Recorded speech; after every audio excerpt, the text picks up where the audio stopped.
I'm so excited that you guys are here. I'm so excited to teach this class. I absolutely love this information, and I love it because of the freedom that it's given me to understand how to continue to serve those that I love that have transitioned.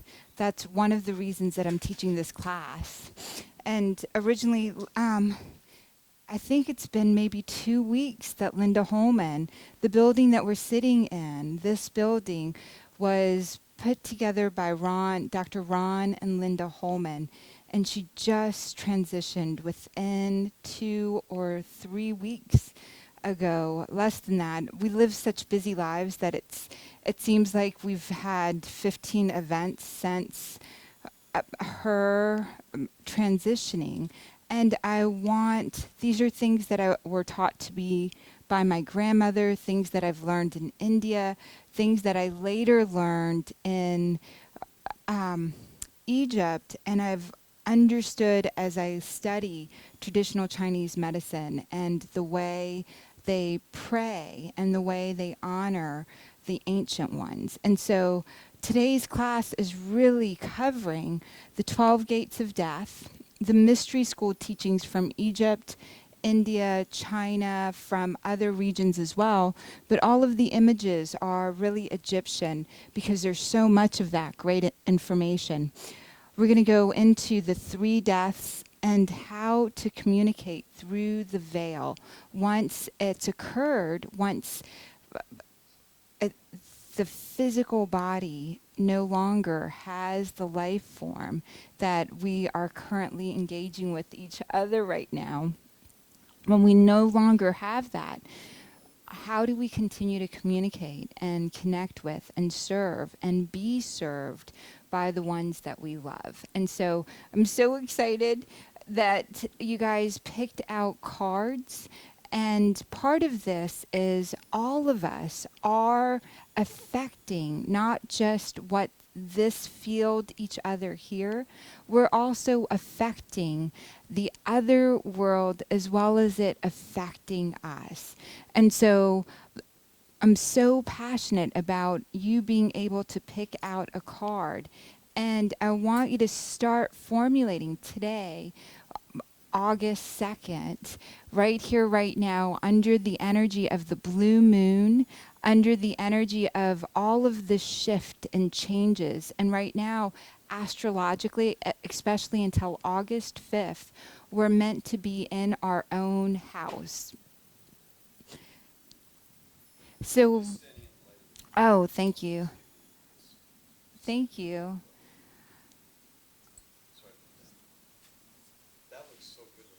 Oh, thank you. This is my darling husband. And some of my favorite people are in this room, so I'm so glad and grateful that you guys are here. Our ability to connect and understand how to hold our own energy as if we are the gods and kings and queens, that's part of what is available to us now. We'll go through I want to start a little bit out of order with the 3 deaths because we're going to make a lot of references to it. And the first death is when your physical body loses the life force. And you no longer have that energy. We have one of the videos that I almost put in today was this Russian scientist who filmed a body leaving the physical body. He, with his technology, with his machinery, you can now see it. I myself have left the physical form, went into the other regions, came back into this form, and I'm so grateful to have a understanding and a formula to share that with. That first physical death is when your heart stops, your brain waves, and the soul leaves the body, the physical vessel that is carrying it around. The second death that we'll cover and we'll go through is this amazing death that we have when no one that knew us or heard of us speaks of us anymore. It's a spiritual death. My great grandmother we still talk about. The Chinese are really, really so about having a room with all of the people in their family that preceded them. That's when that physical form leaves the body, they are still preserving and speaking about and singing about the spirit that person was, what they created. They name things after them. This is one of the reasons that those that have studied ancient mystery school teachings, this is why kings and queens name things, buildings after them. Streets are named after them because they will never have the spiritual death as long as those buildings, those places still exist. Their name is still being said. At some level, they continue to have an existence. Then the third form of death is the eternal death, meaning there is no coming back from that death. When there isn't a trace of that person that was living that exists anymore, there's not a word spoken about him, not him or her, there's not a physical form. It's very, very interesting because our elephants go and worship. Elephants go and have a burial ground that they bring bones to, and they go and they clean those bones. There is for dolphins, for whales, there's a process that they go through, a song that's created for those in their families that have passed on. So it's not just biological that we have a remembrance, meaning that that experience that mammals, this is something mammals do, they go back and honor those that have passed. There are ways,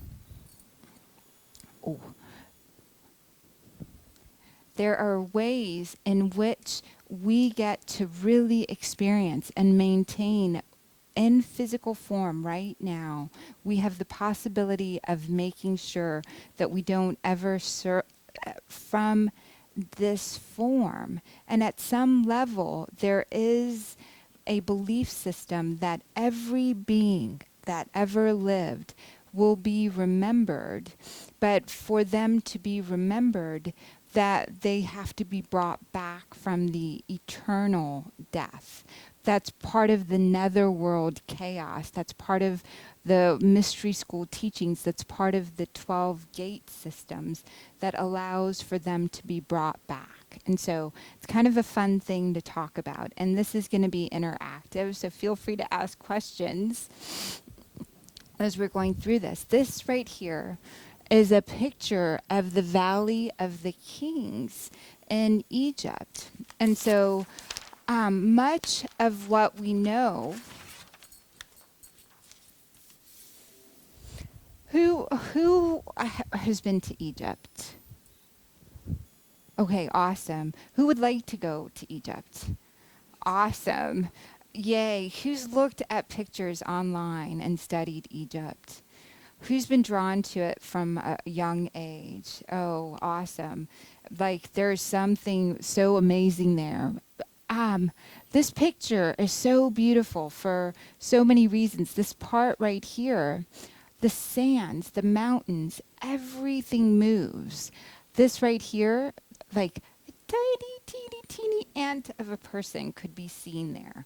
But only 10% of Egypt has life on it. 90% is this.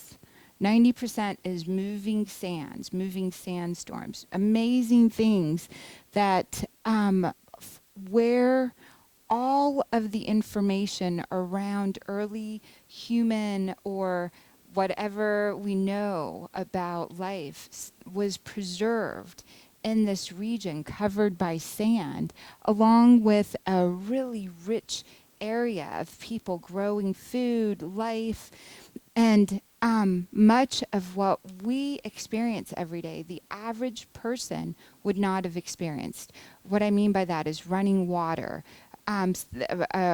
getting from one place to another. We literally live like the kings and the pharaohs of the ancient times on a daily basis. Part of what we're privy to and what we're understanding is how things organize themselves. And if we collectively organize ourselves now, which I believe we will do, I know I've seen it, that is one of the paths that we as humanity can take. The great awakening, heaven on earth, the oneness, all of us experiencing each other, knowing everything, remembering everything. We're on the cusp of it. It's happening. And so, meaning that this is also representative of the conscious mind and the subconscious mind. A lot of what you're going to see will, in the next few pictures, you might have an experience with. And that's a great thing. When you're in Egypt, you do have experiences with it. So this is what we were looking at right there. And so buried in the sand, buried in these regions, are all of these tombs and all of these temples that are for those that have already passed on. They were so about understanding that this life, this form was temporary, and there was a possibility of immortality and continued existence and experience. This, ooh. So they, in each of these temples, you walk in and they're underground. They were underground to keep the bodies, the riches hidden and preserved. They had the greatest architects, obviously, the pyramids, the temples that are there, but they had the greatest scout out where to bury the pharaohs and the kings. And this is the 18th and to the 20th dynasty. So 90% of Egypt and a lot of the other areas have not even been found. There are discoveries happening on a regular basis from all of them. And there's like tiny little, so right here, deep in the deepest part of the temple will be the sarcophagus, and all the riches and all the golds. So many of them have already been robbed. King Tut, the youngest, 18-year-old, the pharaoh, he was married at 9. His was one of the last ones found. We'll talk about him, how Howard Carter found him in 1922. And much of the Book of the Dead, the magic spells, a lot of what we know was discovered when his tomb was discovered. But this was intended to be hidden. And who taught me, who trained me in the information that I'm sharing with you is this beautiful man named Emil. He's been an Egyptologist for over 40 years. He's led hundreds and hundreds of tours. He said our last group was the best group that he had. He got to experience things that he'd never gotten to experience. We were actually one of the most amazing, profound experiences happened here in the Valley of the Kings. We'll talk more about some of those images. This is Isis. She is part of where the mystery school teachings and the ancient wisdom in her temples, in her places of where her secrets, the wisdom, those that studied with her, the healing properties really come through from understanding and connecting with Isis. And that's why we're using her deck of cards. Here she's in red granite. So the metal that you're wearing can be melted down and it can be changed. These pretty much anything written on papyrus, paper can be ripped, burned, torn away. But anything carved into granite, carved into stone, is kept. This has lasted thousands and thousands of years. And so all of the mystery school teachings, all of that come from understanding these hieroglyphs, understanding the teachings, and everything was symbolic. Everything had more than just the written meaning. The written meaning we just recently, when we found the Rosetta Stone, we were able to experience and understand and decipher it better. The Rosetta Stone had 3 languages on it. And because they knew and understood how to read the other 2 languages, they could then deduce what these hieroglyphs meant. But they're still waiting for someone to really learn and know what all of the teachings mean. Many of the people that we've traveled with have gone into these areas and had spontaneous remembering, spontaneous awakenings to their past lives and their past experiences. Many of the books, many of the things that we understand are from this perspective. Who's had an experience that they couldn't verbalize to another person? This is part of what is written here. This is part, and we're going to talk about the different bodies, the different spirit forms, the different ways that our being is divided. To talk about it, this right here is from King Tut's tomb. All of the paint, everything on the walls, beautiful, ornate. This has lasted thousands and thousands of years, which is really beautiful to see. This right here is Osiris. He's shown as in the mummied form. Do you notice his hands right there? And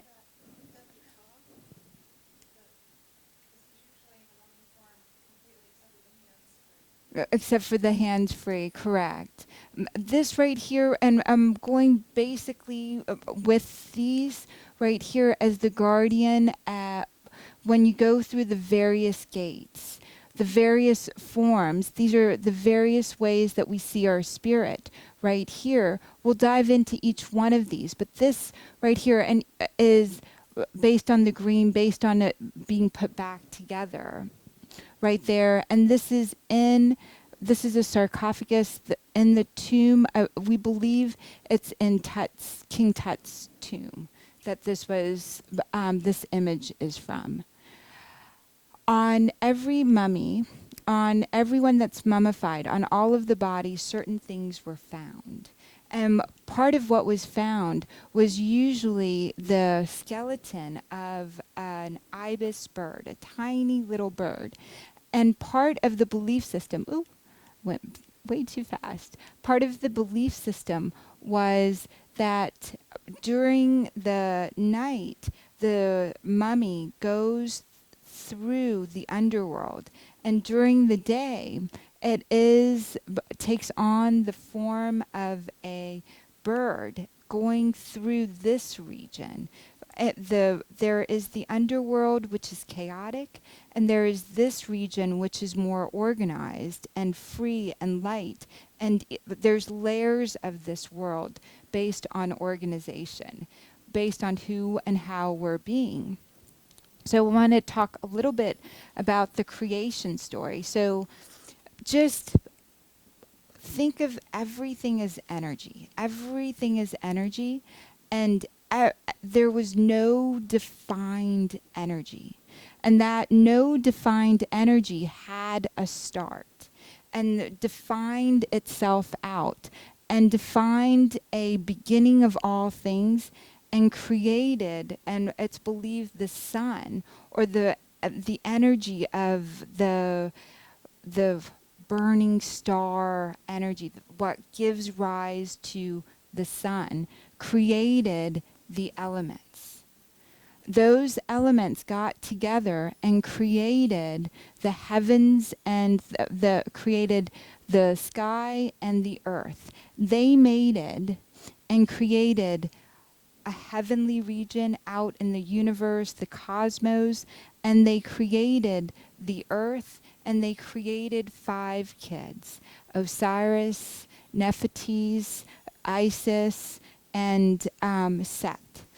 And they created a fifth child that lived among the stars. So 4 physical gods that were given birth to by the beginning, by creation. Ra literally means coming into being, creation, the creation element. It also represents very much so the sun. When Ra, the sun, was created, and again, this is an energy form, it moved through organized world, and then it moved through during the nighttime chaos world. It would come back into form in an organized world, so it would have form, and then it would move through, and if you think of it as a circle, 360 degrees, everything being balanced, it was moving into form and then out of form. And today we know, quantum physics says, we are proving this left and right. Chinese, Indians, all of them make reference to us going in and out of form. And so Ra, being, is able to go rapidly through these phases and created all of the elements from none. These basic gods, energies, and representations were then broken into numerous gods, numerous forms, numerous ways. The Greeks have their own creation stories. The Japanese have a creation story. But the common thing is of all of these is the elements get together and formulate the gods. Those gods interact and have all the powers of the elements that created them, and they come in and out of form. And the 5 kids, one of which was not created into form, the 4 gods ruled over the people, ruled over the land. There was a lot of just energy all around, but it was uniting energy. There was great harmony in the land. And then there came a time that one of them was jealous of the other. So the brother that was ruling was just followed the laws of the land created for everyone. His younger brother, or created just a little bit, who did not have the power that he had, was jealous and played a game basically to cut him into parts and scattered him, dismembered him, and scattered him throughout the world. And his loving wife, his sister Isis, went and found him, in secrecy, brought him back together, and by spirit,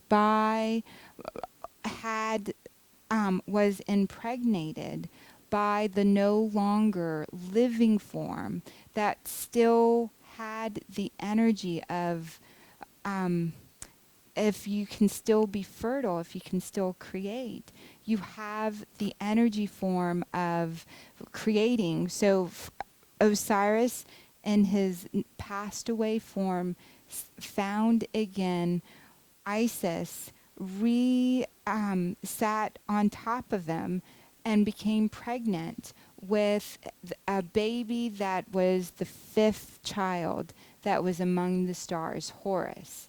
Horus then becomes the living God, and every king that comes to power, every pharaoh that comes to power, thank you, is represented by this, the symbol of coming down to earth. And this story is told, the Immaculate Conception type story, is told over and over and over again, and we have living beings that come and show this story. Christ came, but documented in various forms.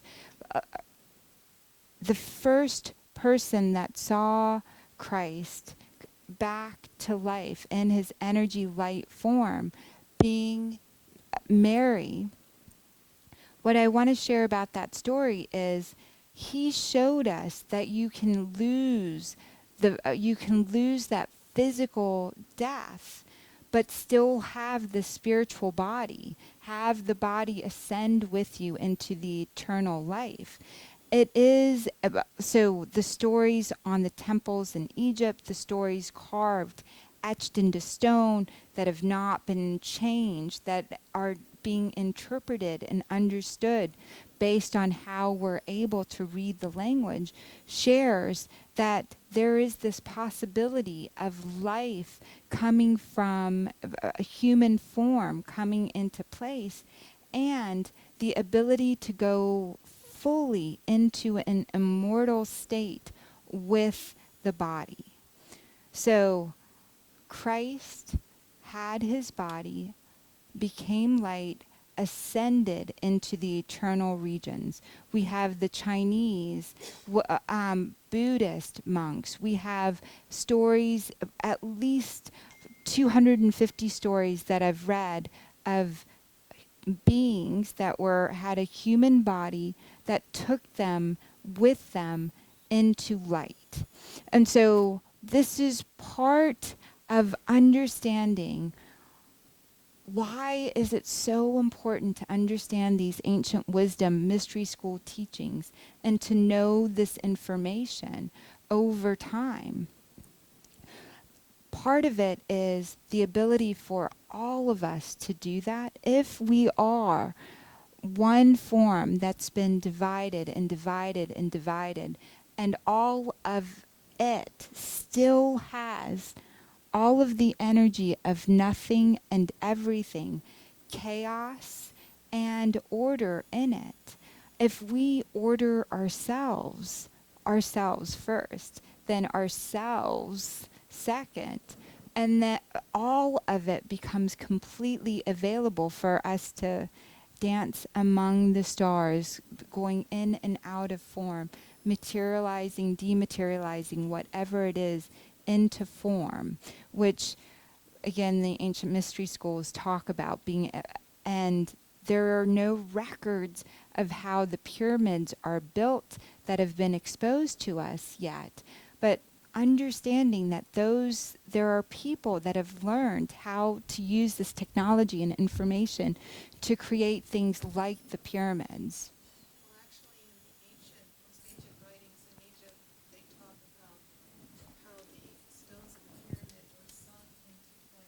Yes.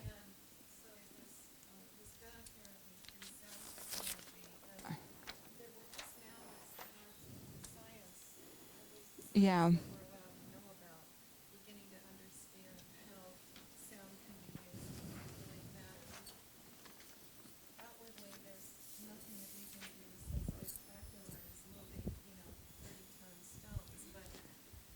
Oh, there is a place in Florida, Coral Gables, Florida, that has he's moved stones. Coral Castle, thank you. And we are able to lift things. We are able to create right now with our sound frequencies, visualizing sacred geometry, the photographs. The camera that can photograph the soul leaving the body is also capturing as sound is being created when we're in harmony, when our body is well, the sound coming out, a particular pattern that's all uniquely ours. And then the studies, there are two students in Tennessee, Middleton, Tennessee, that did a study on sound, and they found that sound moves faster than light in a different medium. And so we're beginning, as the ancient books share, everything is a resonance frequency. That resonance is vibration. That vibration is sound. That sound is the most powerful thing on the planet. And when our elephants and our whales and our dolphins go visit the bones of their ancient ones and they cleanse them, they're actually playing the vibration of those ancient ones. And that's part of the reason that the temples that are built, the dojos, the places that you worship your ancestors in China and the Buddhist traditions and different lineages, you worship them and you're there harmonizing with the sound frequency from their pictures from that they created. Many traditions teach that you hold on to the sound of your teachers and you play those. Ultimately, when we're playing the same songs over and over and over again, we're making grooves in our own vibration. And the most ideal way to experience music is to be one with it, to be one with the sound, and to instead of it playing all the time the same way. Well, even the Christian tradition, although it doesn't allow itself to own it, Yeah. as it, in Genesis, it says in the beginning was the Word. Yes. Word is sound. Word is sound. And word is organization. And what there was no word, there was no energy. And energy, the no energy recognized, oh, there's no energy. And it spoke. And that first speaking created it separate from something else. And that separation of something else had within it all that it was, and it also had all that it wasn't. Everything that wasn't spoken, chaos, was on this side. And so that was the first division of, and that's basically how, so there's 12 gates, and then there is this form of organized, harmonized. And we'll go through these. The afterlife, to get through the 12 gates, had such an important element on the physical. And I believe part of the reason they needed the physical so much, they needed basically what looks beds, places to rest their heads. They had their favorite pets. They had different containers with oils that they might need. They were so literal in the physical form of how life, they experienced everything, that there was no understanding completely of not needing the form yet. And I believe today they left all of these things as markers for us to understand. The great wisdom that creates everything knows all things and knows that at some point, though humanity or whatever it's created will reach a point, and it makes the ground open up. And as the ground opens up, thank you so much.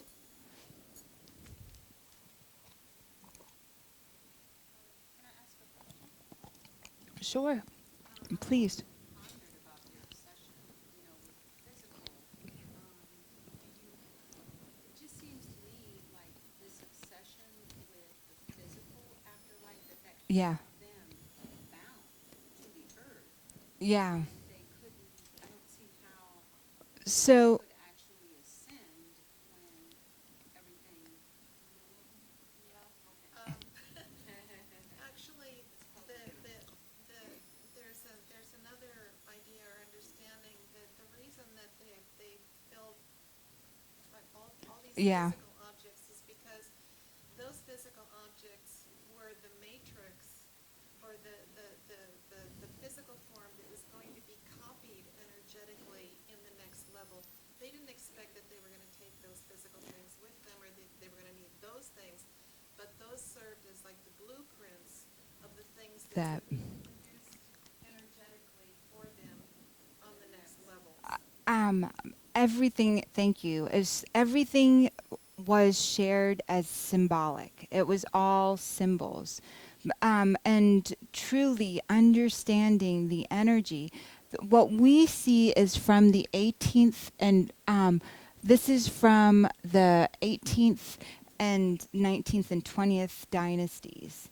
What Is this just stuff that they collected? this is this oh it was stuffed, but this is but right. They the 18th dynasty represented what wisdom they had in the previous dynasties and previous times. By the time it's filtered down to here, they had lost so much of the information, but it became a ritual, and it's such a beautiful understanding when you really truly grasp it, is you don't need anything in the physical in this place or that place. You don't need but to have the languaging and the organization, the sound frequency being played in your bones, and everything that takes on your own form and no form. And that's why I wanted everyone to have a card for Isis to communicate and bring forth an opening of the name. And we'll go through why it becomes, tap your energy into here, grab a card. But have you figured out how this is relevant to us today from your I experience over there? I have, and I continue to learn. And so flip it over, and then you'll just remember what that said. Would you like to write that down? Because I have. Read it out loud. Oh, you can read it out loud. That's perfect. It says, Divine Guardian, protection of the winged mother. Beautiful. And so let me give you a sheet of paper just in case you want to. There's this fabulous book that was written a number of years ago now by one of the great Egyptologist scholars called Normandy Ellis. And she takes a lot of tours to Egypt also. And she's a fabulous mystic herself. And Yeah. she went into the study of the pyramid texts, which have only been very partially translated. Yeah. They're in one of the oldest pyramids. The walls are completely covered with hieroglyphics. And it was through Normandy Ellis's scholarship and that of others that they came to understand that, as we were saying, that the hieroglyphs have at least three levels of interpretation. Yes. And possibly the fourth one where only the most highly initiated priests understood what they really meant. And this was where we have the understanding of reincarnation and karma and all of Which those was written into the Bible. Reincarnation used to be in the, and we took it out. What's really important to dive into is this all translates. They didn't leave it. They didn't. I mean, this is so perfectly etched that we cannot do this by. This was done by hand, or by sound, or by the way we cannot do. Still can't with laser technology into granite. This right here, this is energy coming from her hands. And then the work of Fritz Popp, photon, his information, biophotons, photonic biology. All life is emanating light. All of it has a code, a frequency that comes with it. There is not just, there's more than one. This is a vibrating. This is where she's vibrating. This is where movement is being shown here. And this back here, they etched in shadow, light, movement. They represented when they were dancing, when in stones, they represented it. And one of the greatest experience that I had at the first pyramid, the first time I went, the Great Pyramid of Giza, went through all the temples, did all the sacred rituals, was on the Nile. This was my first trip, something I dreamt about. And I went and was in meditation with our tiny little group. We lit lights. We did our ceremony. We're sitting, and all of this information is downloaded. Part of it was the understanding that humanity has done it. The earth is going to part and share with us all of its treasures for us to be able to interpret more and more of what is to come. We started, and this was in the transmission, it was in the 80s that the information, the collectiveness had started, which had started in the 70s, which had started in the 50s with the atom bomb. And this is a download of information. When we took on the ability to deconstruct matter, we also took on this new layer of power as a being collectively that was in a group, that we formulated destruction at that level, nuclear destruction, that also gave us two divergent paths. In the 70s, we brought the path together. In 80s, we clarified and made sure that we were in harmony with the greatest good and the continuation of what we're doing right now.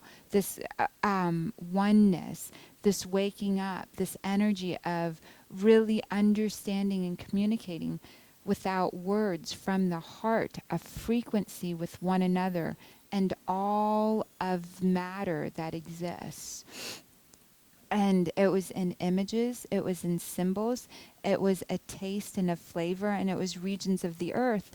And shortly thereafter, the Bosnian pyramids, skulls, all of these amazing, right now in Guatemala, they're finding old ancient temples that were there. All of these regions within the last few years are opening up, and in each of them, hieroglyphs. We just got to study with John West, Dr. John West, just a little bit of time, but he's found information that he hasn't revealed yet. He's waiting for the big launch. I think it's this month that he's going to unveil all of this amazing teaching. He's been clearing the lands in Sicily, Egypt for 10 years, and beyond that studied that. An anthropologist, researcher, every summer goes to Egypt and does work with a group there, Friends of Sicily, that are opening these regions up. And it's really the way that you experience these places is on a sound energy frequency level. You know, there's a woman archaeologist who's very well known now, whose name unfortunately I can't remember, but she's an archaeologist who has given her life to Egypt and spent at least 30 trips there and so forth. And she was talking a few months ago about something that was discovered recently in the southern part of Egypt. Underground,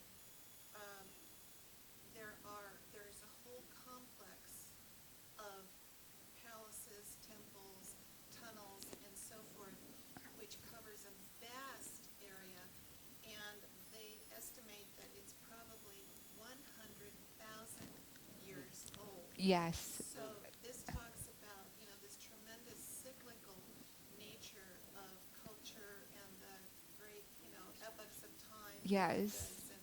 And all of that. Just ready to. So we're gonna see our friend Emil, and they're in from Egypt and Sedona next week, and we're gonna speak about that for this next current trip to see if we can find. They've found their way into some of those tunnels, and they've seen a small amount, and so we're gonna see if anyone can do it. Mohammed and Emil can do it to where we can get. It's heavily guarded. It's not something that they're sharing. But they've been able to photograph it with, what's it called? These, right. And so, yeah, it's beautiful. You can't fly an airplane over the pyramids because of the resonance, the frequency that it puts out. It knocks out all the equipment, much like the Bermuda Triangle, much like many of these great regions. The tunnels being discovered it's opening up.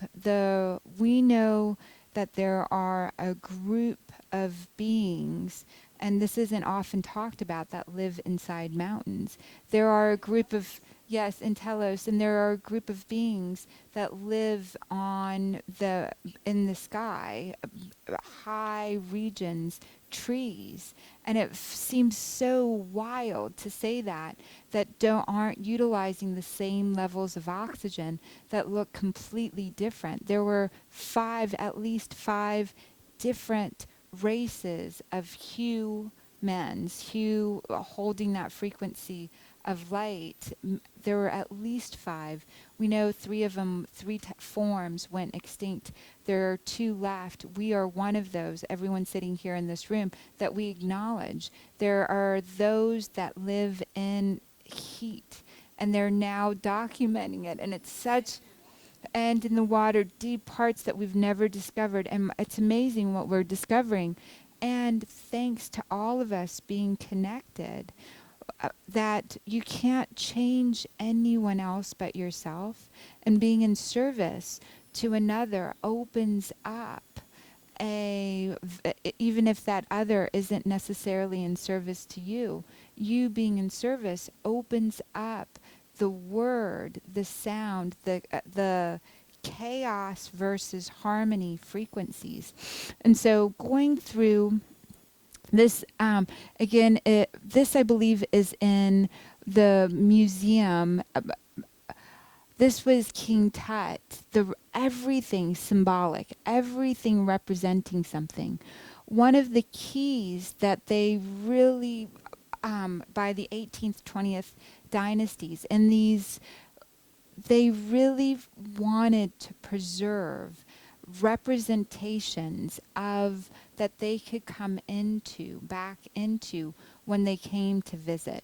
That Horus, this bird back here, being able to fly into spirit when it wanted to return back to a physical form, to rest during and navigating the gates, the different forms. It needed it to be perfectly preserved.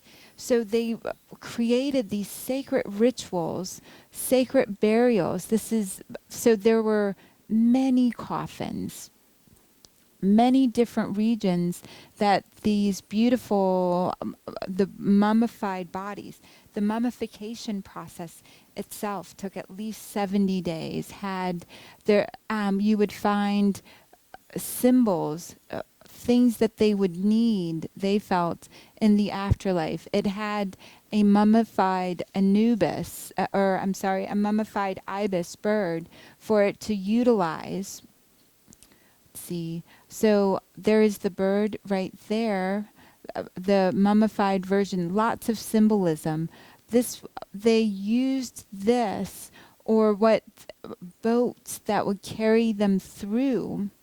This is the last gate, where the last gate is, and quite often we hear biblical stories that your heart being measured to be lighter than a feather, but your heart would be placed here. This is the god Mot of justice and right, and your heart being weighed against a feather. And if your heart was of equal balance, you went through the different gates. And I'm just going to go through these gates. Let's see if this is the reeds. So let me step back over just for a second.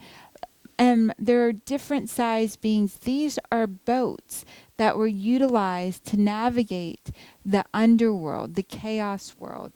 The ruler of the chaos world, underworld, the netherworld, is Osiris.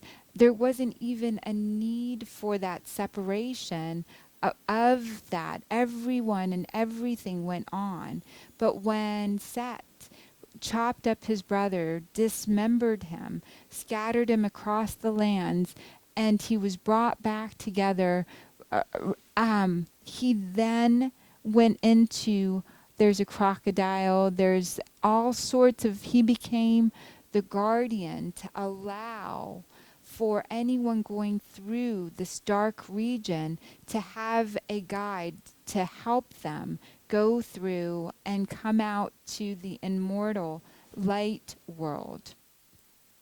And Dr. Sarah, there's sure. something important about what you're saying right here, that in the new book that I'm reading called Lucifer's Game, Yes. and he's giving up info about, how to beat him Yeah. at his own game. And he points out that the biggest problem with people who are light workers is they only focus on their light, the Yes. light part of themselves, Yes. and they don't want to go, he calls it, into the underworld, Yes. of their darkness and face their darkness. And he points out very clearly that unless you're willing to go underground into the symbolic underworld and look at all of your shadows, all your Yes. shadow wings, that you will never make it to the other side. Yeah. And so this seems very symbolic of, our own interior unconscious. So it's so perfect. So such a brilliant way to share exactly what's going on, that we ourselves, the living, and the thin veil that separates the living from those that have passed on, the thin veil that separates us, is truly able to be navigated when we identify and clear and connect with and embrace the shadow self. And so these, it's such an interesting, I'll go through the gates really, really quickly. The 12 gates are represented by hours, but not necessarily mean hours. They are, each of these represents time. And so there are little beings, there are large beings, gods. Each of these, this time is relevant to the experience that we have. And I love Einstein's way that he shared it. He said, when you're with a beautiful woman, time just passes like that.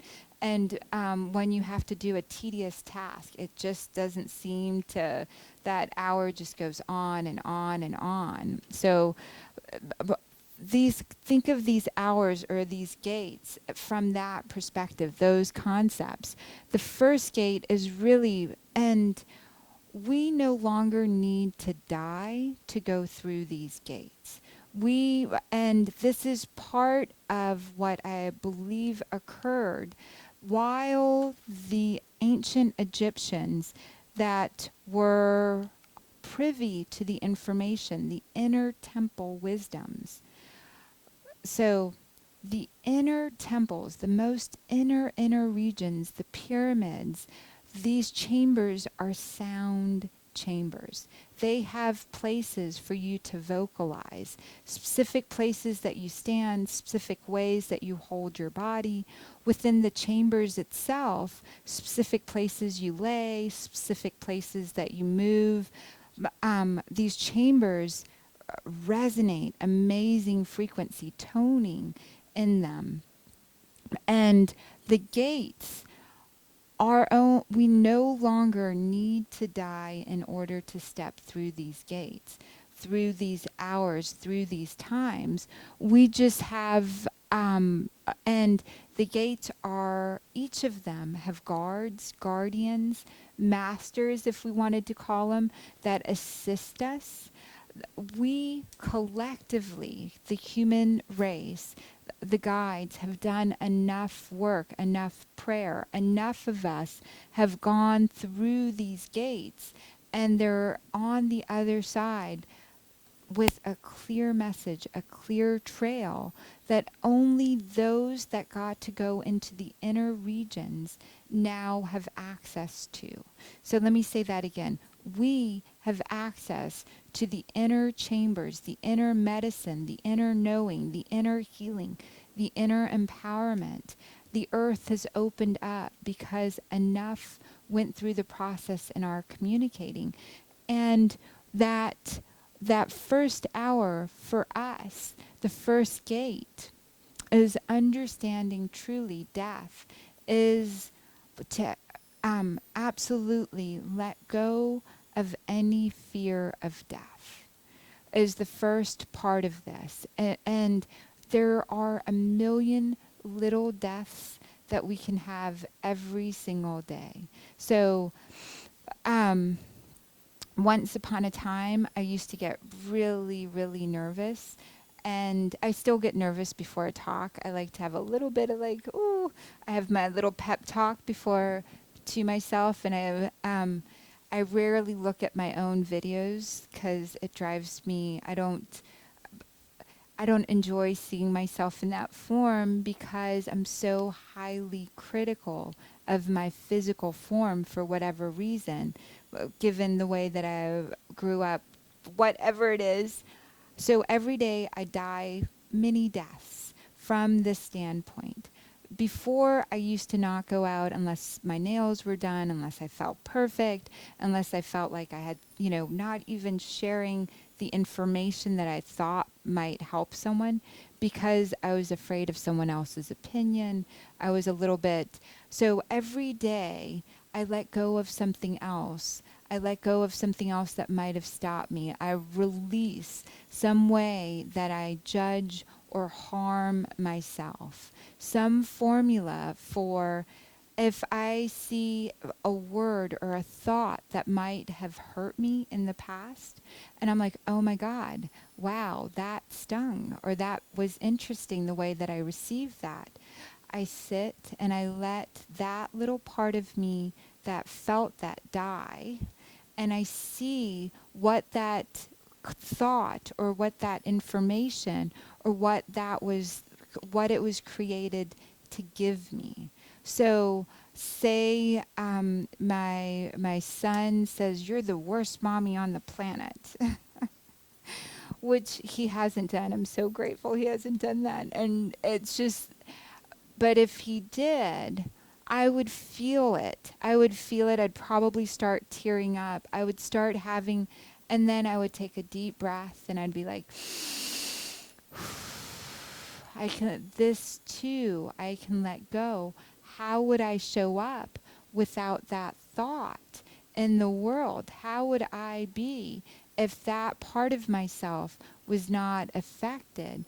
And what did it give me? And so the first thing it gave me was, oh my gosh, I'm so grateful that I can feel this. The next level, that interstitial place, is really asking myself these questions. These are for us. The gates, the information, the things inside the inner temples, the trainings, the books that were left behind were for us to find in order to have a process. The first gate, each of those is like a jackal's head or a ram's head. Wherever I wind up being stubborn, the qualities of that God, the qualities of the underworld that show up, that first part is really understanding myself and seeing the role that I'm experiencing in that. Gate number 2, Mott. Mott was the one that really was of the goodness, of the balance.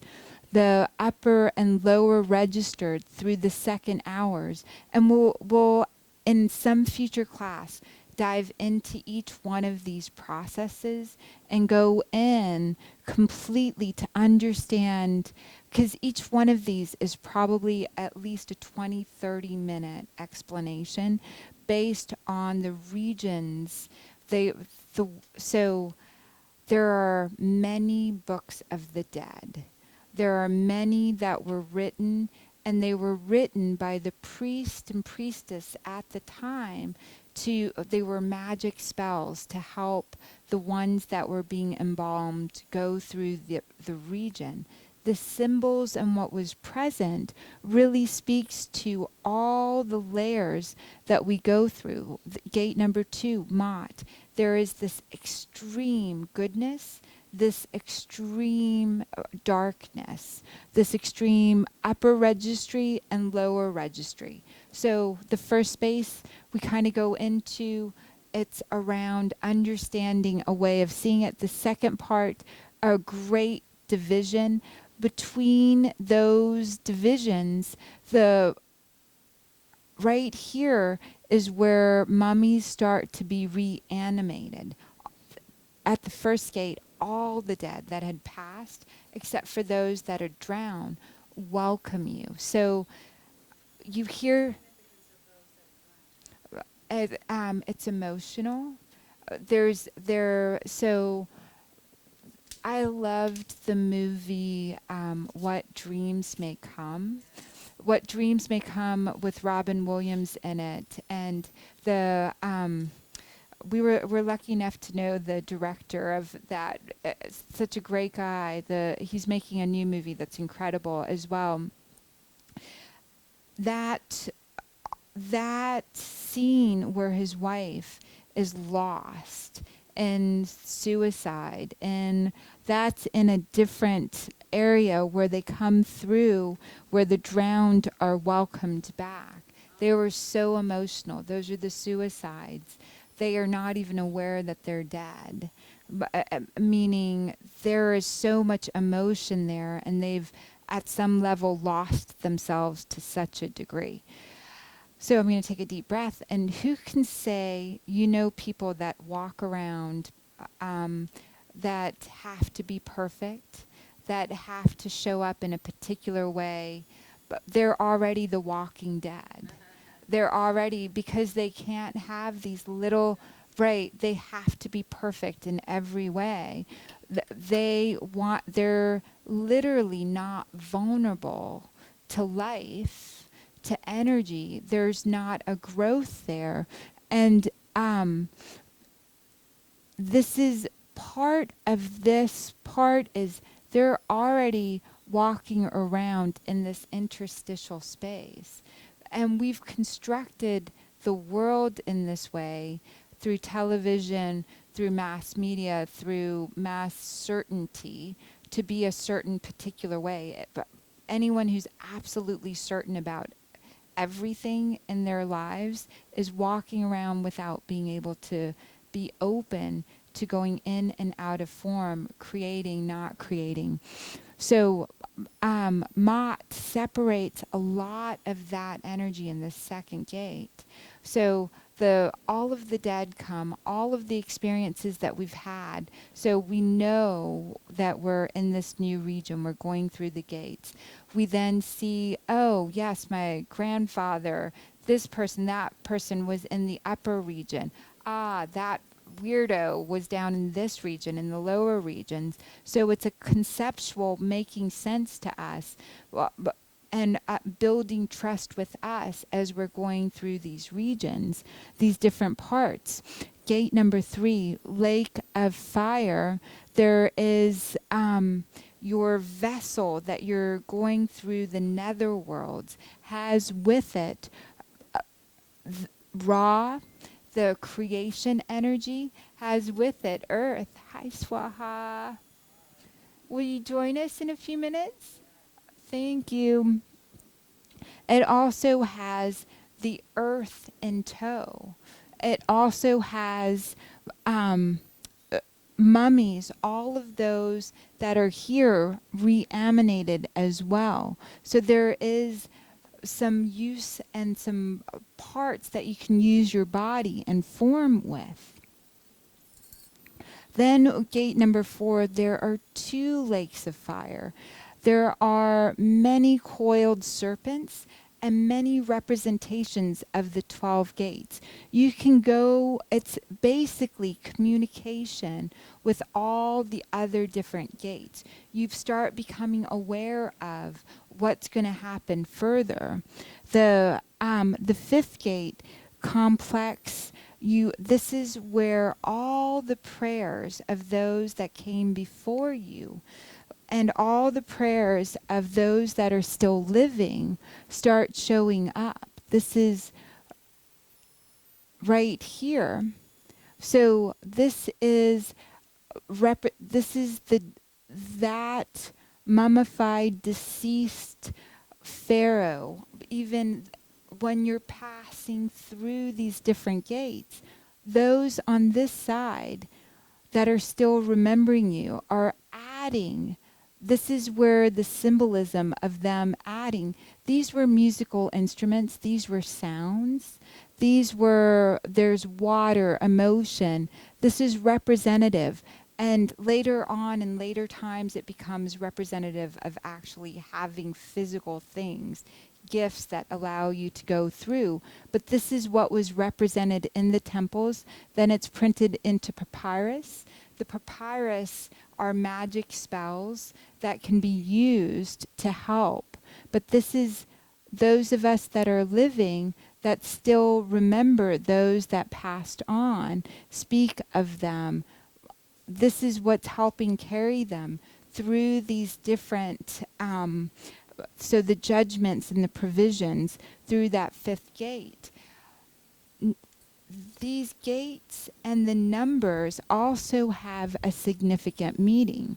The 1 is inclusive of all things. 2 separates into dark and light.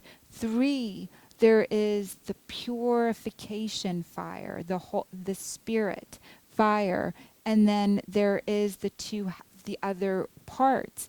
Gate number 4, there's 2 types of lakes. These are tests that we go through. The 5th being love. And this is where we start being able to start reuniting with other aspects of ourselves. And we'll go into the divisions of how that's divided up. Hi. Listen, I locked myself out of the house. Unless we're just going to be after I get that, I'll come back. That's okay. That was Dr. Oh, thank you. That was Dr. Ron Holman. That this is a insurance company and multiple other companies, and its intention is to heal all mental illness in the world. And so he's helped over 1 million people already, which is amazing. But he and Linda Holman, and so he said he'll be right back. He needs to run an errand. He was intending to come a lot earlier, and this errand came up, and if he shares it with the whole group, that'll be beautiful. If he doesn't, it's beautiful too.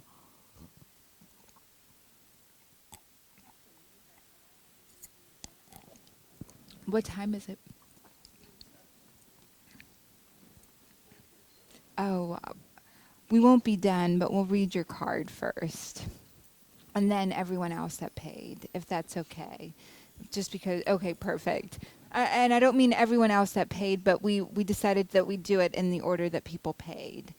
That's so. Then we're going into abundant fertility. This is such a great demonstration of the different boats going through the different gates, the different regions. This is on the top of one of the temples.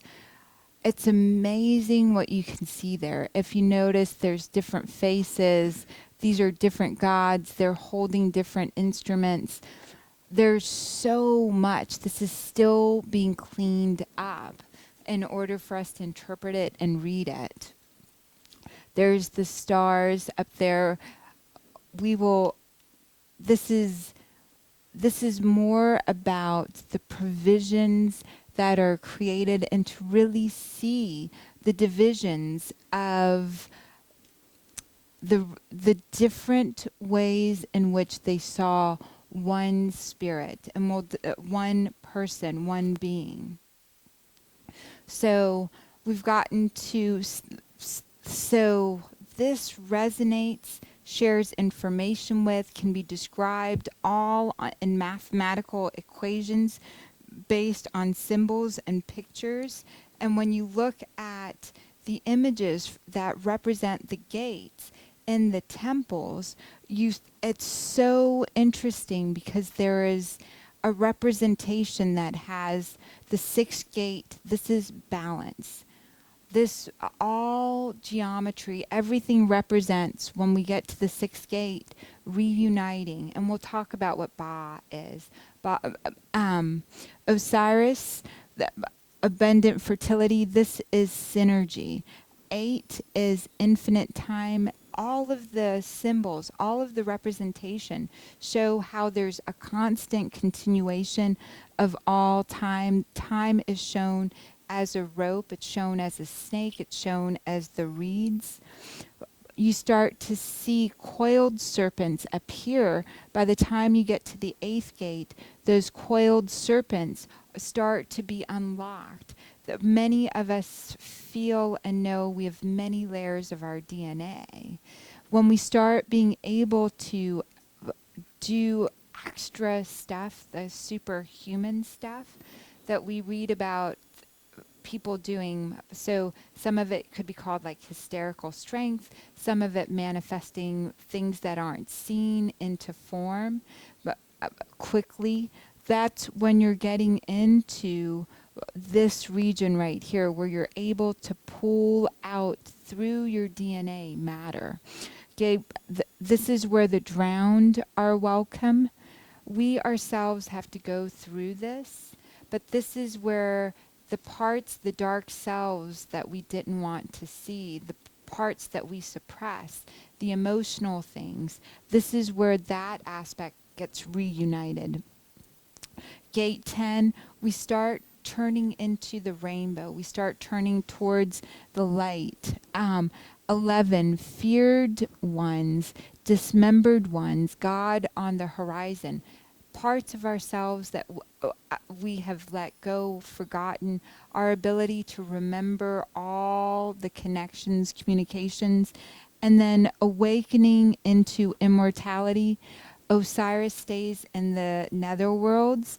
Isis and her sister Nephthys are in the afterlife, part of the gatekeepers to keep Osiris here and to be with us in this region.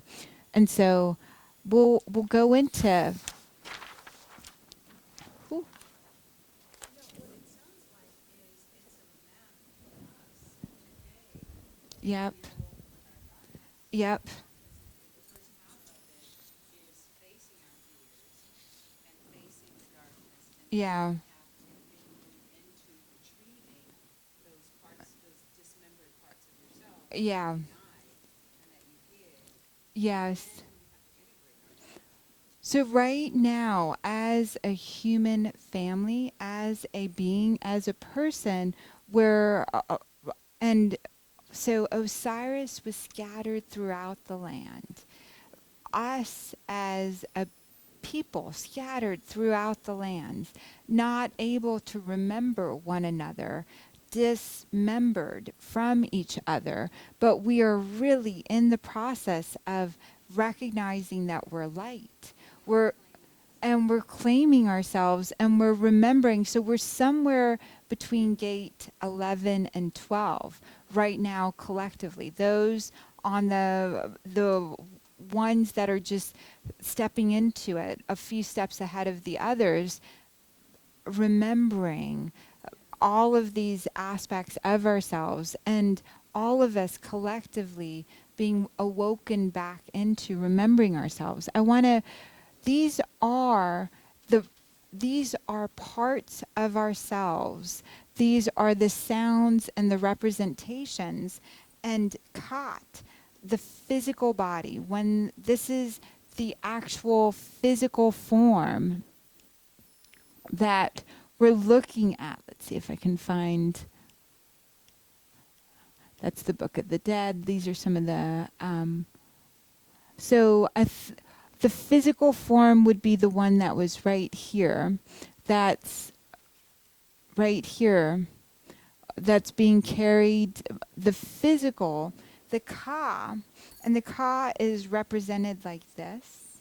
And I love this. Ever since I loved this, and I've learned this, and there's so much I could tell you about this, but this is the victory stance. Whenever someone wins at the Olympics, they hold their arms up.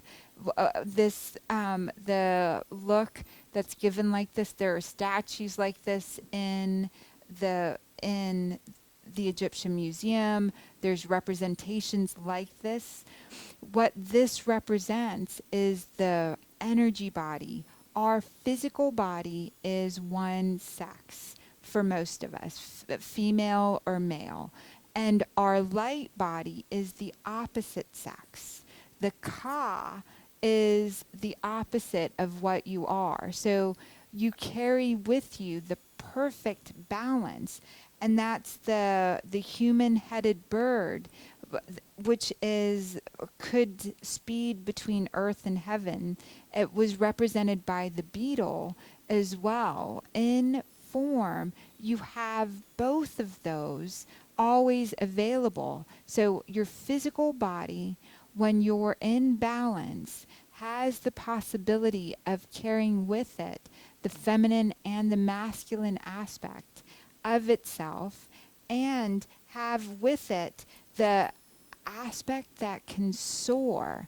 This is such an interesting thought, but all the ones that are able to remote see in different, they're physically here, but they can go spy on Russia. The studies came from our American government, where they'd have psychics that worked for the government go physically in one room, but they knew what was happening in other places.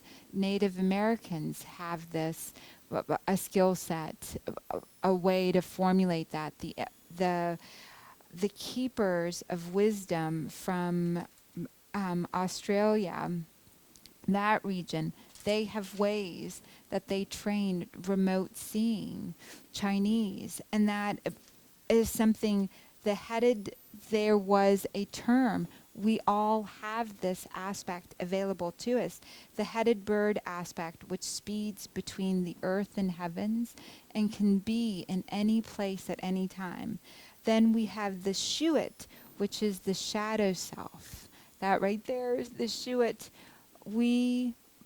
All the aspects of ourselves that we don't necessarily claim on a regular basis. I used to be jealous, and it was such a hard thing for my husband to be married to me, because I was a psychic, jealous, pregnant girl when I realized I was pregnant. And I'd never been in a relationship where I didn't like myself. And all of us, because I always left before I met that girl that didn't like herself. Like, when she started rearing her head, I was like, it's time for me to move to another continent or another city or another. I ran from my shadow self. And then I met my husband. I married. I was pregnant with our daughter. And amazingly, I'm like, oh my God, I am a voracious monster, jealous beyond belief. And so I could sense he was attracted to someone, and I would react to it, and I'd have an immense reaction. And it was so funny, because I didn't even make it comfortable for him to admit in the first place that he might have had an attraction. There are other aspects of that. I think I had a huge part of myself that the reason I had to be perfect is my own self-esteem saw myself as lower than dirt, and lower than the lowest, like, slimiest thing. And so I had to show up in a physical form that was like, didn't represent any of the disgust that I felt about myself. And so I had to, those are the little deaths with the shadow self. Every time they come up a little bit, I'm so grateful now that I'm like, there's another thing, another aspect that I can take through this process and remember all of those aspects of myself. Then the immortal transformed self, this already exists.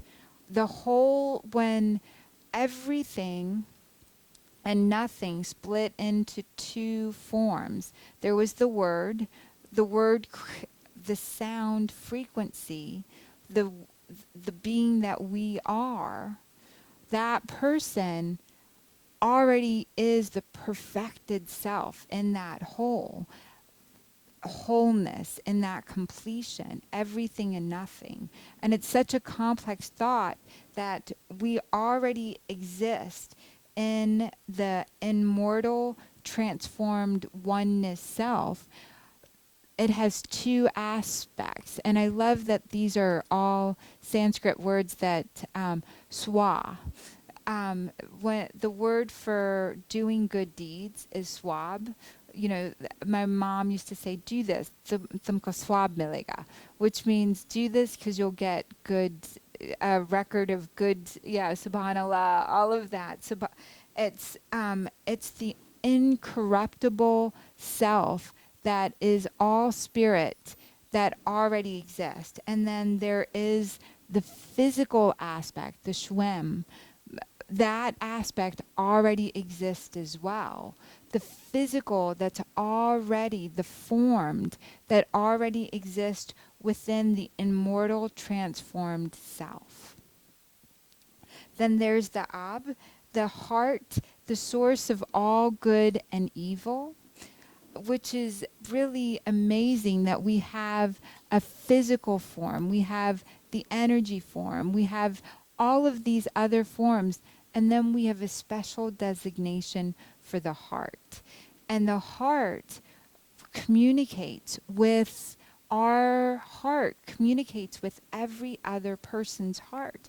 Our frequency resonates and feels the energy of the earth, good and evil. It's sort of the encoder, receiver of how close we are to this aspect of ourselves, able to feel what others, and the only organ that was, they would suck out the brains, they would store in jars. Let's go back. There's some beautiful jars here.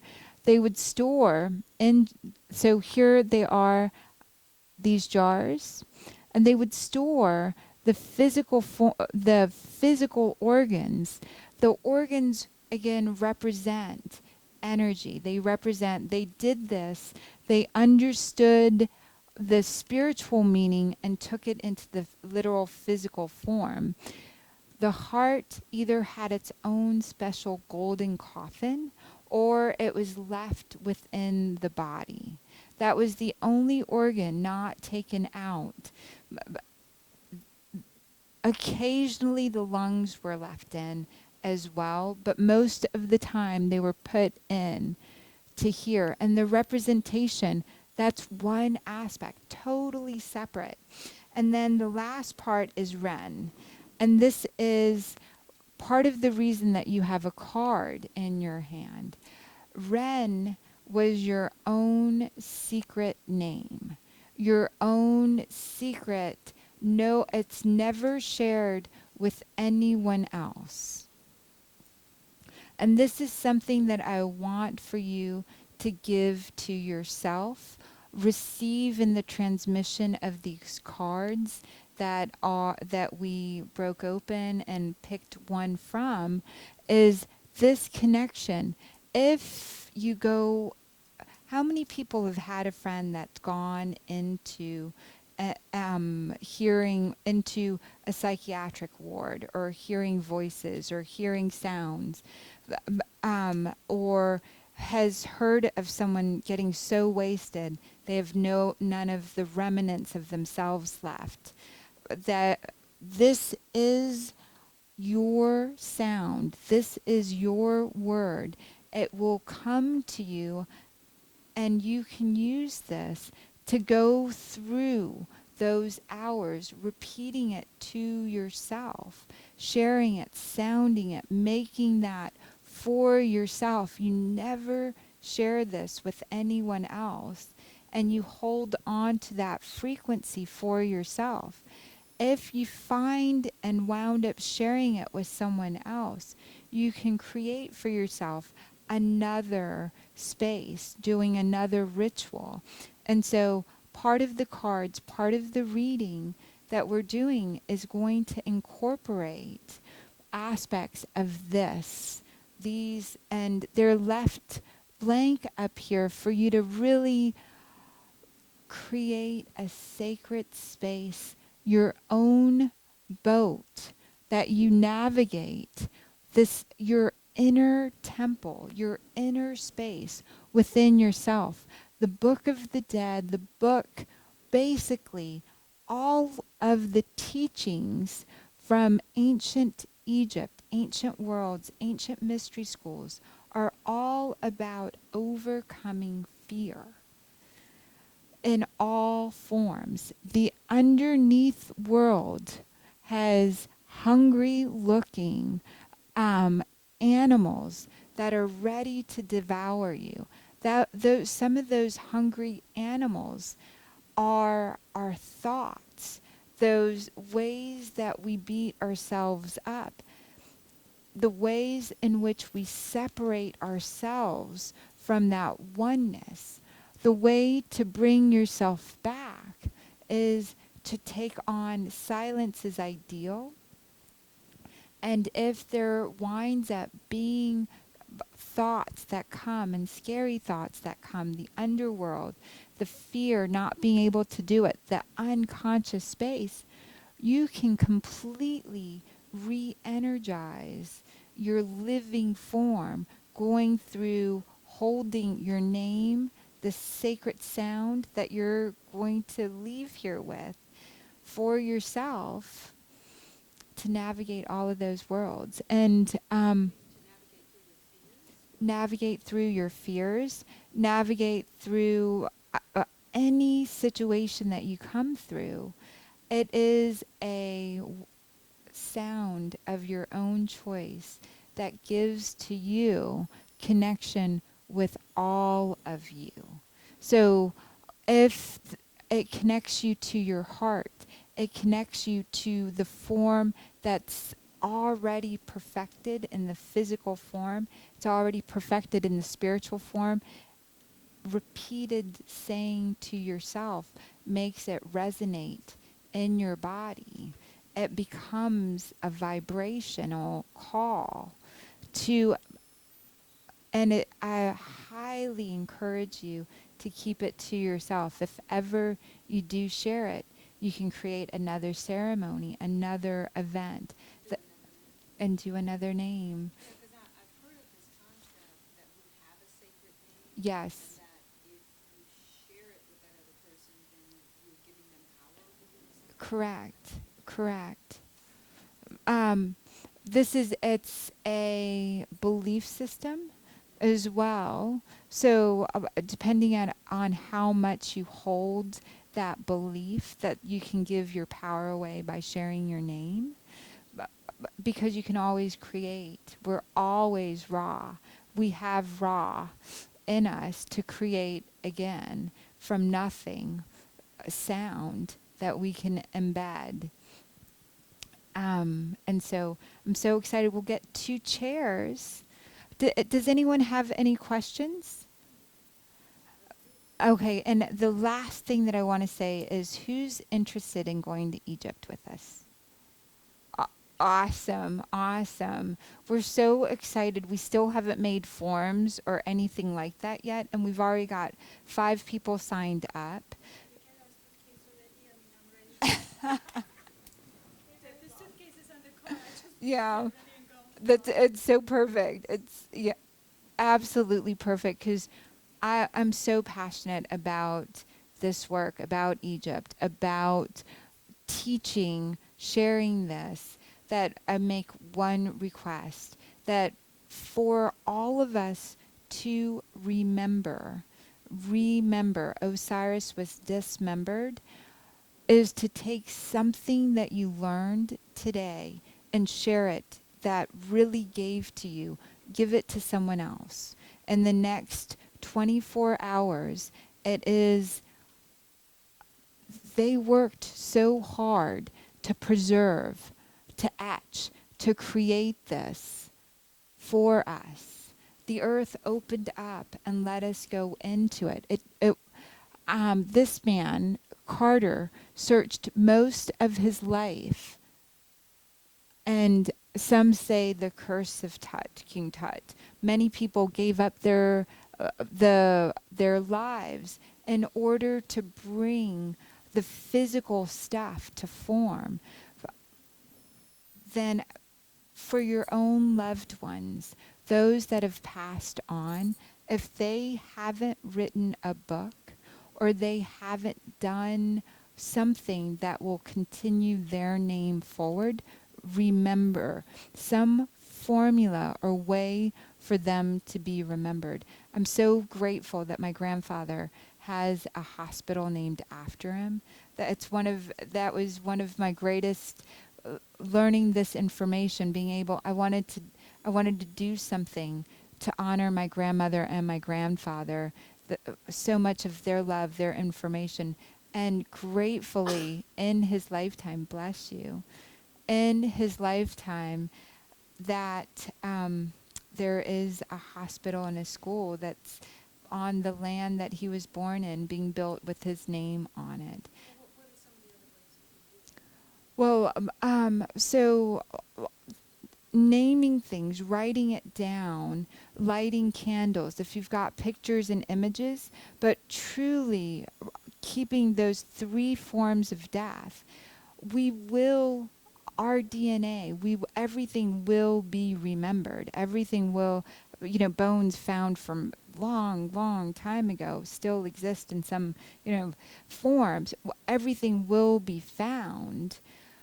But we can actively participate in writing their names down. Deceased loved ones, write their names down. Light a candle in their honor. If you can, for yourself and for others, name things after them. Name your car after them. Name your children. Name things, streets. Naming things that continue on and carry on. Our DNA carries it anyway, and at some point it will all be awoken and remembered, but honoring what came before us, because we get to stand on what they built. The Egyptians, who drank a cup of coffee? That's Egyptian.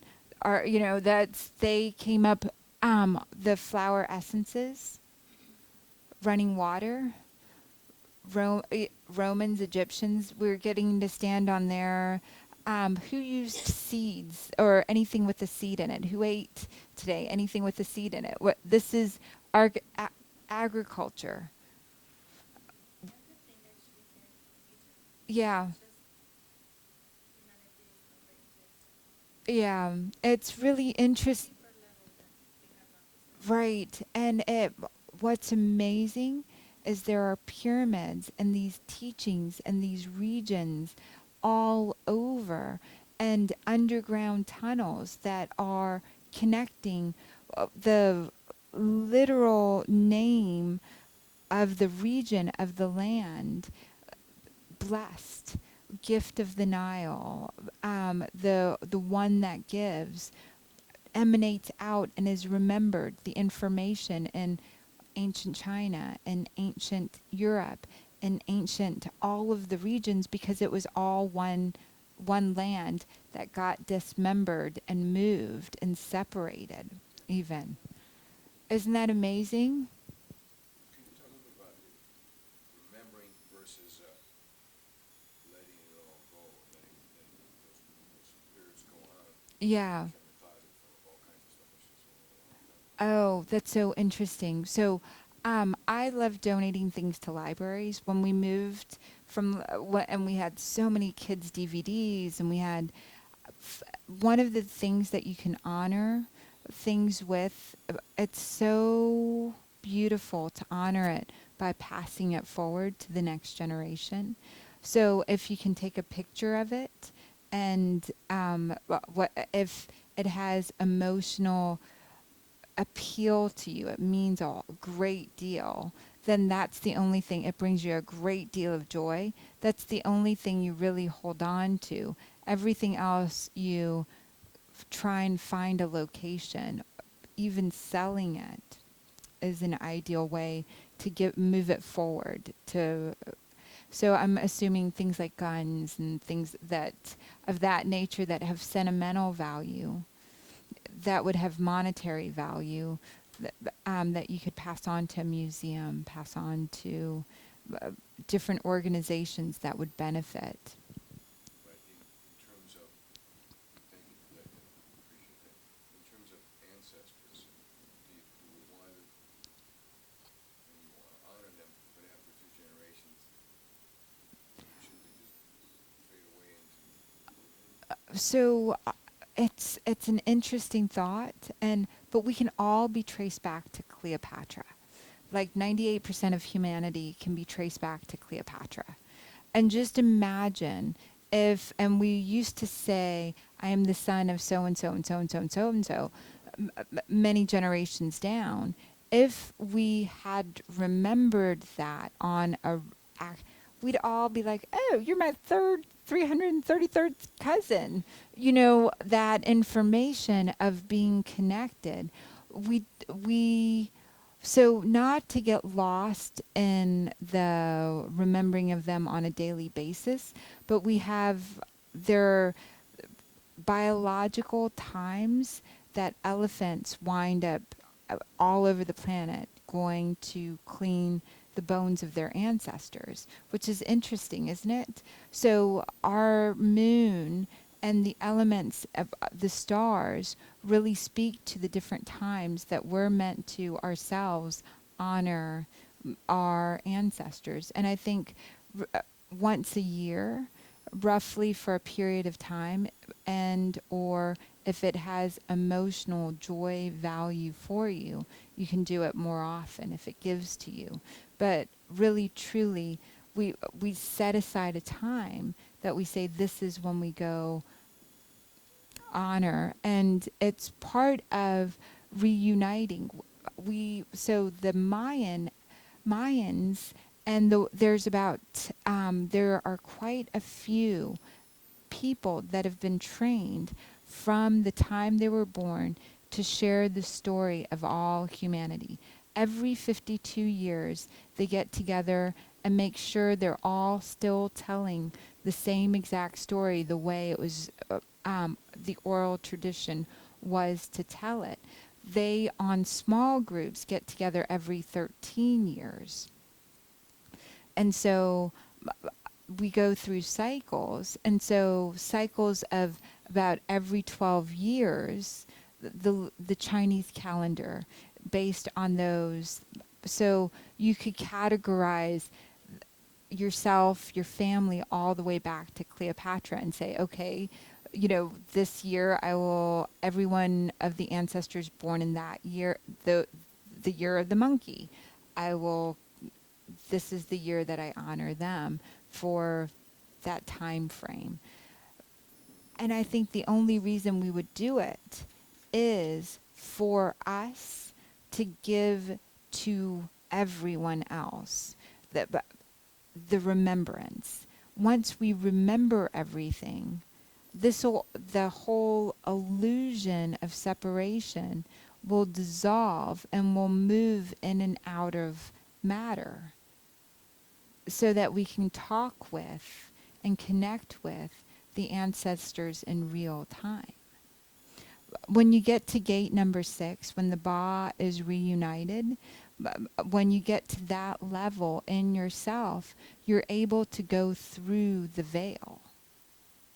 You're able to go back and forth and communicate with, because you remember. And so the only reason to list it out, do that sort of thing, is it makes it easier for the next generations to stay organized. Okay, can you bring 2 chairs up, baby? Well, see, maybe we could do Parthenia, and then we could do more questions after that? Or Okay. how are you going to do the readings? Are they going to be available? Okay, so Parthenia, what, baby, I need the book. The book, which is back there. Which card did you have? Healing of the divine Osiris? Or was it the divine master? So, Osiris. oh, okay. It is. I'm sorry. It is up here. Oh, and I'll pass these around. These are some of the, they're just fun to see. They're Egyptian from the different places that we went to go visit. So read the title of it. It was healing of the divine, I think it was masculine, and I just wrote down feminine because it was Osiris. Oh, It awesome. has to be healing of the divine masculine, which makes sense to me. Because Yeah. I'm doing a lot of work in that area. So was it, did it say Osiris on top or healing? Osiris is on the bottom of it. Oh, okay, healing. So I'll, Of the divine. so I'm going to make you a copy of this. And for everybody, we'll have a copy of their ritual. But this is healing of the divine masculine. Osiris rises. And so this is the formula for Ka. This is part of this is understanding that you embody Isis. Osiris rising is in your energy body in that form. And so this is the divine masculine within men and women is the energy that allows for protection, discernment, healing, and a sense of deep safety in holding even the most uncomfortable circumstances of life. When the masculine within us is healthy and strong, we have an inner strength to hold ourselves safe through anything. Your inner masculine is going through healing right now, growing stronger in his ability to offer you inner protection and stability so that your inner feminine can blossom with creative expression. So the inner masculine and inner feminine need each other. When they're good, when they are in good inner relationship with us, we feel like healthy, whole human beings. We are able to live our lives in the world in a relatively peaceful, creative, and enjoyable way. When there is damage to the inner masculine, there is difficulty in standing up for our truths. In knowing that our truths and values are, and in how to protect them without feeling as though we have to fight constantly just to be allowed to be ourselves. Yes. We might also feel that unless others see things as we do, we have no power. And yes, and then have to fight to dominate others, manipulate them to our point of view. The inner masculine part of us often needs healing so that he can fulfill his divine purpose of inner strength, protection, and honoring of self in all its uniqueness, so that we can live as free, strong individuals that know who they are and are happy to just love and be that person and allow others to do the same. The one of the ideas to try is often say, I give myself permission to be me. I give others permission to be themselves. And that's, it's such a healing vibration.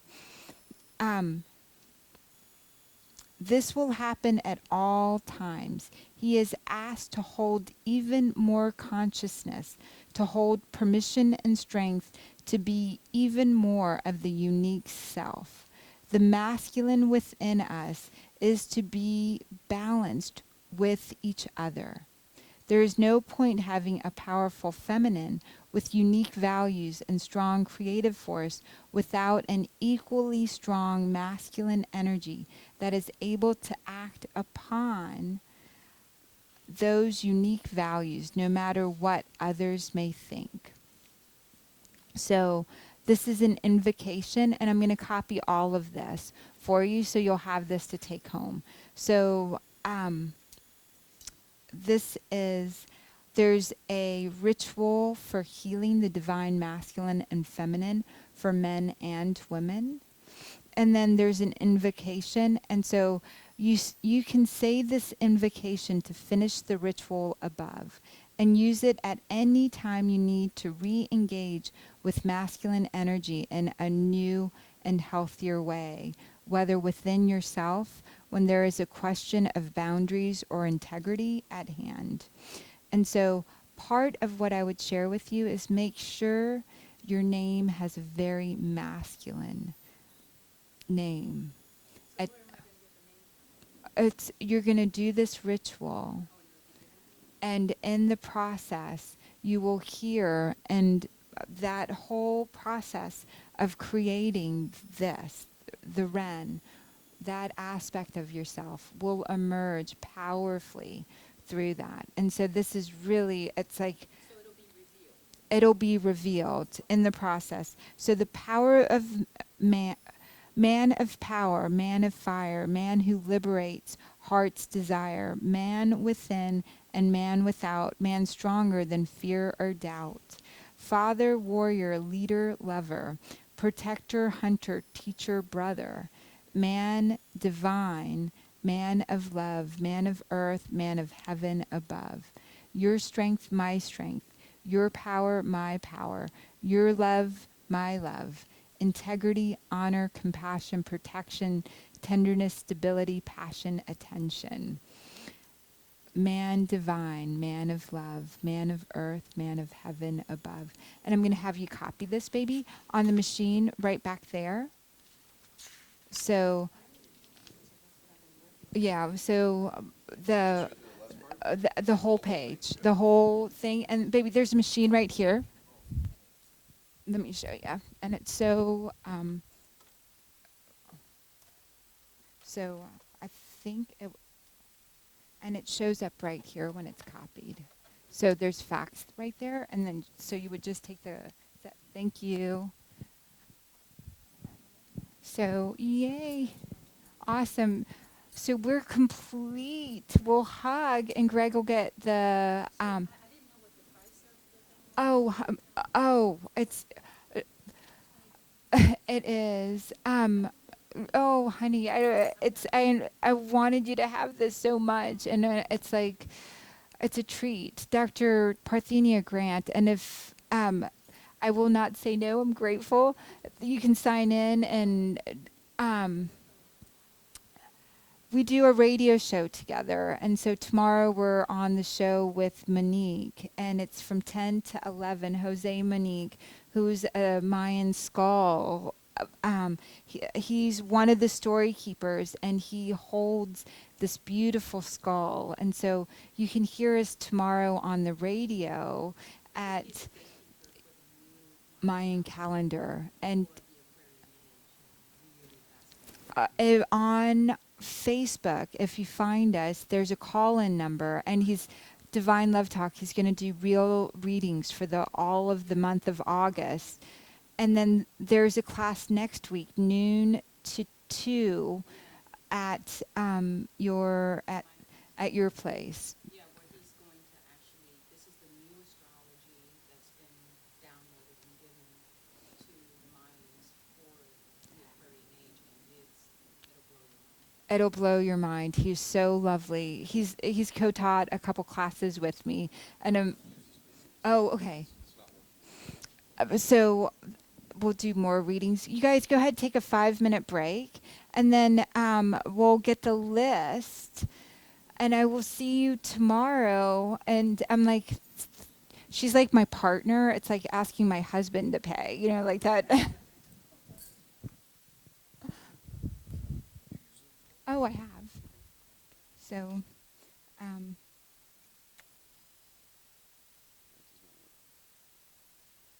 one collateral, one-sided.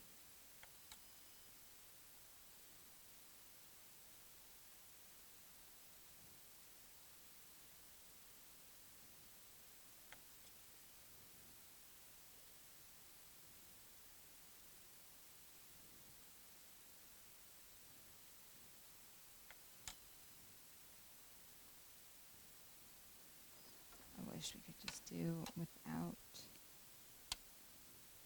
So, arrow, no matter what. I think we have to pick the paper quality more. Paper supply, auto select. I did use this last time. Um,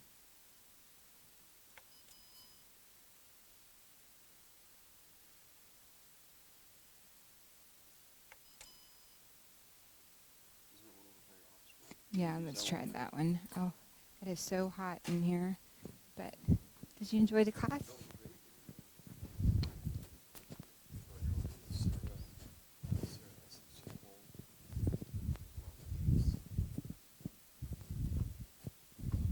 Yeah. Do this one. Oh, it's, it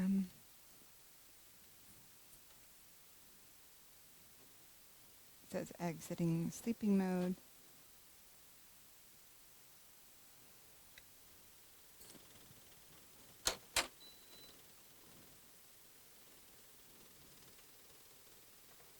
Machine self-test in progress. So we'll go through it. You know what? I'm just going to tell her I'll give it to her tomorrow because I'm going to see her tomorrow at the radio show. But everybody else we can copy. That way she can go if she needs to.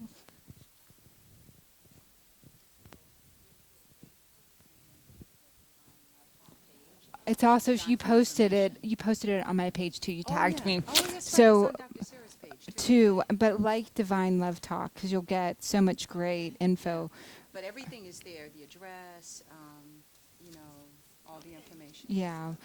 I just thought I'm going to see you tomorrow. Oh, that's right. So I'll Okay. bring it to you So tomorrow. the copy machine's not working? We're going to it's warming up. It's running a self-test. No problem. And so we will. Where can I get this book? It's amazing. Isn't this awesome? This was gifted to me. But So you I can get it didn't. maybe in Barnes & Noble? I think you order them online, the Isis Oracle, because it's Blue Angel Publishing. Okay. But they may have it at Barnes & Noble. I'll check. Yeah. Yeah, because I just got a new book of angel cards from Yeah. this lady from Germany, and it's pretty amazing.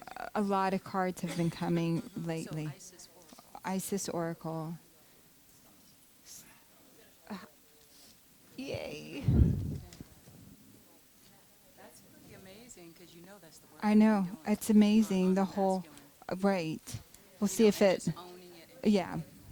I didn't know how strictly you had to keep time. Perfect. Swaha. Oh, it was great. I really enjoyed it.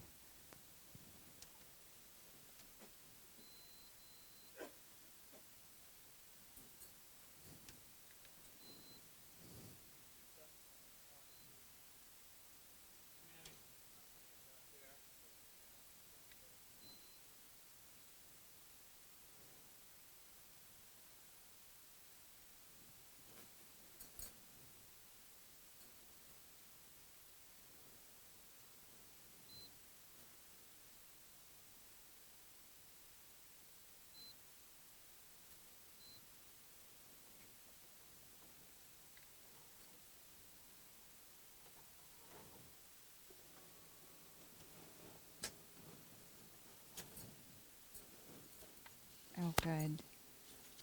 Thank you, sweet paper machine.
Awesome.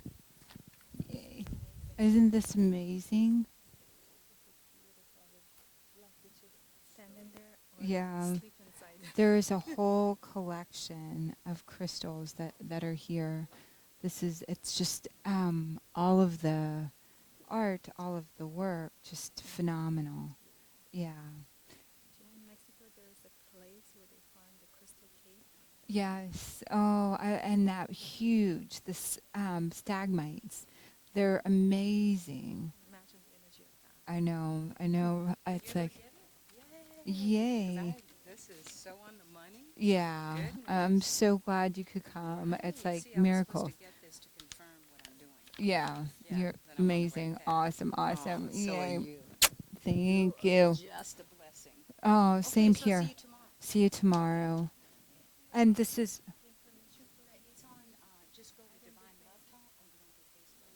Oh, okay. so Well, what about Dr. Sarah? How do you get a hold of her stuff? Meetup. I can place it on Meetup. Okay. I will. Which Meetup are you part of? I don't know. Is it personal development or the manifesting? I'm not sure. Oh, I'll put it on both It's then. one of your It's one meetups. of the, yeah. I would love to see you individually. Oh, absolutely. Yeah. Yeah, Where do you so- live? Beverly Hills. Beverly Hills. It's not that Awesome. bad. I'm It's in not that, Stevendale. It's right down the street from the Galleria. yeah. And so that'll be fun. I'm just thinking, because next Sunday, Yeah, we're the both doing the jazz gathering, festival. well, and the, oh yeah, and Sunday Jazz Fest. Did you figure out if you were going to do it? I have, She has you specifically scheduled for Sunday, not me. oh, okay. I'm basically on Sunday broadcasting. So I looked at flights on the 8th, so I'll be back late, Okay, and so then I'll you make, will do it? I will do it. I'll let her know. Okay, thank you so much. Here's your, Yay, baby. We love this guy so much. But you might get lost. we might do another class, maybe with Monique, or I wanted to do one with you with energy, not this week, but the following Sunday. Okay. Do you want to do it here, and we'll have the AC figured out? But it's 2:30 to 5:30. Okay, so it's going to be on what? We'll do it on your energy technology. Oh, wonderful. We'll talk Yeah. all energy, Oh, 'cause, man, let me photobiology. tell you, Right, this so is- I'm having so results like with Yeah. the chakra harmonization. yeah, and so we'll do that. So we'll finish the readings, and then I love you. But you know, for people that are on That- the spiritual so path, that chakra Not thing, this Sunday, but the Sunday after. So coming up, and so put it on your check your calendar. Make sure, because I'll start promoting it. Yeah. All right, now we'll do. I will Okay, too. 2:30 to 5:30. So proud of myself making posters. Yeah, awesome, awesome. We'll go through the. That's such a cool picture. I was asked, Do you have the list of people, my darling? It's up there on my chair. Oh, okay. I'm gonna steal a grape or 2 or 5. Bye. Yay.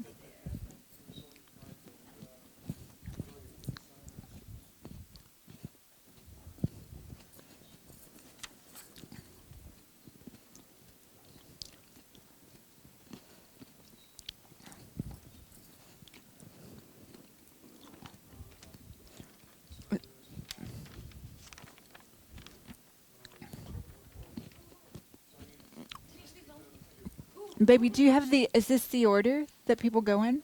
You wrote down, 1, 2, 3, 4. You see it all there. oh, got it. So, Christy, I'm going to take Christy, and then you're number 2. Okay. Awesome.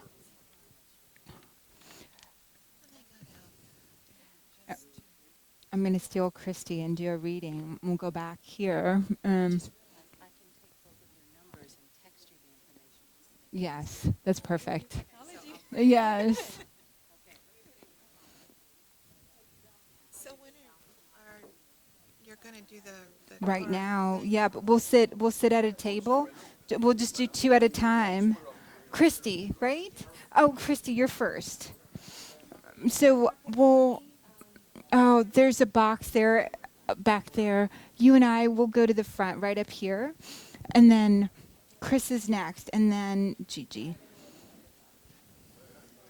We'll sit right here. I'm so excited. And then we'll make a copy of this for sure. Baby, nope, we're done. So thank you for turning it off.